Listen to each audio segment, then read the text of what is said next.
बघूया. स्वरा तुझी सांग जन्मतारीख. 21/3/2016. 2016. हिची पण 2016 चे. आजची तारीख किती आहे? 16/9/2025. बरोबर का सर्वेश? आणि स्वराची जन्मतारीख आहे 21/3/2016. बरोबर की नाही? आता बघा ही वजाबाकी करताना आपल्याला आधी तारखेपासून करावी लागते. बरोबर का?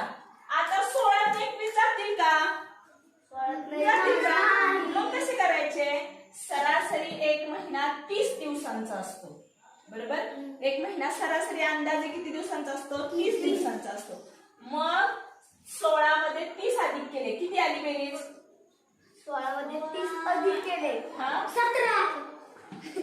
46. 30 अधिक केले 30, 46 आले. म्हणजे एक महिना इकडे दिलाय आपण 30. मग इथं किती